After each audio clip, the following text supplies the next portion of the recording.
तो hey guys, आज crypto currency यानी कि क्रिप्टो कॉइनों की तरफ से ये काफी सारी अपडेट, काफी सारी न्यूज, क्या कुछ न्यूज निकल गई है इस क्रिप्टो मार्केट की, उसकी बात करेंगे हम। तो स्टार्ट करते हैं। आज का फर्स्ट न्यूज जो निकल गई एवालांच की तरफ से। अब ये न्यूज क्या होने वाली है, तो यहाँ पर न्यूज देखो, नेस्डैक ने फाइल किया है भाई साहब यहाँ पर ETF के लिए, और ये फाइल जो किया है वो वैनेक ने जो यहाँ पर ETF फाइल किया था उसके सपोर्ट में ही फाइल करता हुआ नजर आ रहा है हमें नेस्डैक भी। और यहाँ पर एवालांच के ETF के लिए अब नेस्डैक भी पूरी तरीके से तैयारी कर चुका है।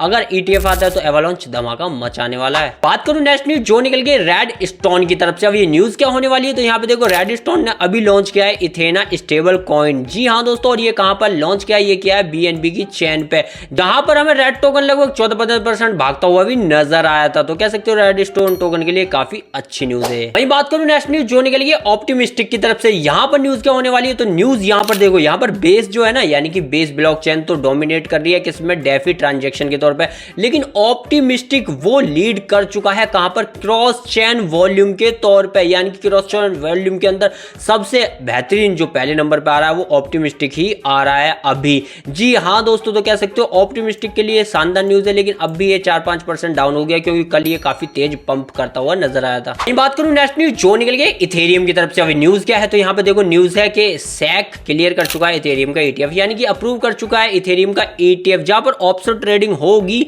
और वहीं पे स्पॉट ट्रेडिंग भी होने वाली है, और जिसको मैनेज करेगा ब्लैक रॉक और साथ में फिडेलिटी करने वाली है। जी हाँ दोस्तों, तो जो भी इंतजार कर रहे थे इथेरियम के इस जो कि भाई फाइल ब्लैक रॉक ने भी किया था, तो फाइनली अब मैनेज भी ब्लैक रॉक की फिडेलिटी करने वाले हैं दोस्तों। तो फाइनली एक्सचेंज ट्रेड फंड हो चुका है अब लागू। वहीं बात करूं नेक्स्ट न्यूज जो निकल गई बाइनेंस की तरफ से, जिसने फिर से नए टोकन डीलिस्ट करने के लिए वोटिंग पे लगा दिए। अब ये टोकन कौन से होने वाले हैं, तो यहाँ पर देखो डीलिस्ट के लिए जो टोकन है वो मैं आपको एक बार दिखा देता हूँ, तो उन टोकनों को आप ध्यान से याद कर लेना दोस्तों। तो यहाँ पर जो लगाया गया जैक, FTT, जिम्सी, स्टेप, आर्क, और यहाँ पर आर्क लग गया यार, बहुत बड़ी बात है दोस्तों। साथ में परपेचुअल के तौर पर ये लगाए गए हैं। तो यहाँ पर आप कह सकते हो बाइनेंस इनको भी डीलिस्ट करने वाला है और इनकी वोटिंग कर चुका है ये चालू फिर से। हालांकि मैंने आपको कल न्यूज दी थी जहाँ पे 14 टोकन डीलिस्ट के लिए इसने वोटिंग में डाल दिए, यानी कि कह सकते हो 26 अप्रैल तक ये टोकन जिन की वोट ज्यादा होंगी वो पूरी तरीके से डीलिस्ट हो जाएंगे बाइनेंस से। लेकिन यहीं पे बाइनेंस की दूसरी न्यूज देखो, मेटामास्क और बाइनेंस ने ऐड किया है यहाँ पे स्पेस ID सोल्यूशन। अब ये स्पेस ID सोल्यूशन क्या होने वाला है, तो यहाँ पर डिपॉजिट के लिए सिंप्लीफाइड सोल्यूशन है, और ये क्या है, एक तरीके से जीरो नॉलेज। जी हाँ दोस्तों, जीरो नॉलेज प्रूफ पावर्ड है, कि मैं आपको कल ही बता चुका हूँ कि सोलाना भी इसी फीचर को स्टार्ट करने जा रही है, जीरो नॉलेज प्रूफ। यानी कि आपकी जो ट्रांजेक्शन है, आपकी जो फीस है, वो सारी चीजें यहाँ पर एक तरीके से प्राइवेसी में पड़ी रहेंगी। और यहाँ पर इस रेस में मेटामास्क और बाइनेंस भी उतर चुके हैं, तो ये भी अब यहाँ पर अनाउंस कर चुके हैं zero knowledge proof power solution. जी वहीं यहाँ पे बाइनेंस की नेक्स्ट न्यूज भी देख लो, तो बाइनेंस की जो सबड्यूरियन है यानी कि बीपे ग्लोबल ने अब सिक्योर कर लिया है पेमेंट लाइसेंस। कहां से कर लिया है, तो ये सेंट्रल बैंक ऑफ बहरान, यानी कि अब बाइनेंस बहरान में भी एक्सपेंड होता हुआ नजर आ रहा है। वहीं बात करूं नेक्स्ट न्यूज जो निकल गई शिबा इनू की तरफ से। अब ये न्यूज क्या होने वाली है, तो यहाँ पे न्यूज देखो, शिबा इनू के डेवलपर ने रिवील कर दिया है कि SHI स्टेबल कॉइन यानी कि शिबा इनू का स्टेबल कॉइन क्यों डिले हो रहा है दोस्तों। तो ये वैसे तो 2021 में अनाउंस कर दिया गया था, लेकिन डिले हो गया क्योंकि काफी सारी कम्युनिटी इकोसिस्टम में काफी सारे बदलाव भी किए गए शिबा इनू के।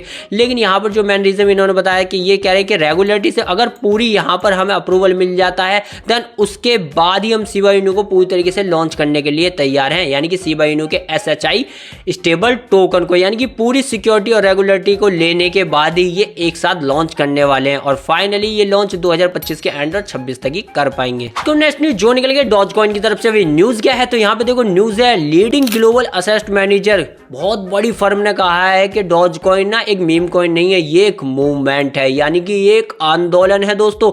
और ये कौन सी फर्म है, तो मैं आपको बता दूं 21 फर्स्ट शेयर, जो कि ETF फाइल करती ही रहती है और काफी बड़ी असेट मैनेजर फर्म है दोस्तों। तो इसका ये कहना है कि यहाँ पर डॉजकॉइन खाली मीम कॉइन नहीं है, ये भाई एक आंदोलन है।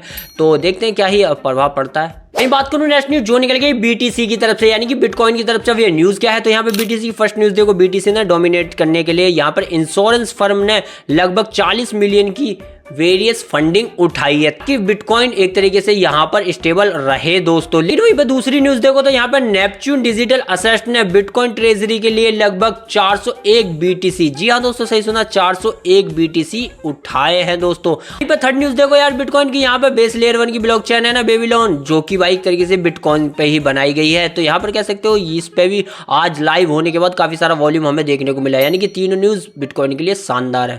वहीं बात करूं नेक्स्ट न्यूज जो निकल गई स्टेक की तरफ से वही न्यूज क्या है, तो यहाँ पे देखो हर्मेटिका ने यहाँ पर एक तरीके से भाई वेलर के साथ पार्टनरशिप कर लिया ताकि भाई इन्वेस्टरों को 5% का यील्ड दे सके सालाना। दोस्तों इसका स्टेक से क्या लेना देना, तो मैं आपको बता दूं भाई स्टेक्स का इसलिए लेना देना क्योंकि बिटकॉइन बेक स्टेबल कॉइन यानी कि USDH यहाँ पर वेलर के फ्यूचर एक्सचेंज पे तो आएगा, बट आपको ये सब स्टेक पे भी देखने को मिल जाएगा दोस्तों। तो इन बात को नेक्स्ट न्यूज जो निकल गई OKX की तरफ से न्यूज क्या है, तो यहाँ पे OKX ने स्टैंडर्ड चार्टर्ड के साथ पार्टनरशिप यानी कि कोलैबोरेशन कर डाला है। अब स्टैंडर्ड चार्टर्ड को आप नहीं जानते थे, वर्ल्ड की काफी बड़ी बैंकिंग जायंट है। जी हाँ दोस्तों, जहां पर अब OKX के पास इंस्टीट्यूशनल जो भी इन्वेस्टर थे वो आने वाले हैं क्योंकि ग्लोबल जायंट है ये और इसके पास काफी बड़े बड़े इंस्टीट्यूशन हैं दोस्तों। वहीं बात करूं नेक्स्ट न्यूज जो निकल गई विटगेट की तरफ से, तो यहाँ पे न्यूज क्या है, तो विटगेट की वॉलेट ने लॉन्च किया है एक नया कॉन्ट्रैक्ट रिस्क, यानी कि आप जो भी इन्वेस्टर है छोटे मोटे वो सब देख जाएंगे क्या रिस्क होने वाला है, जिस स्टॉक को यानी कि जिस कॉइन को ये बाय कर रहे हैं उसमें क्या कुछ रिस्क आगे होगा, तो ये फीचर दिखाने वाला है और कह सकते हो कि नए इन्वेस्टरों के लिए अच्छा फीचर होगा।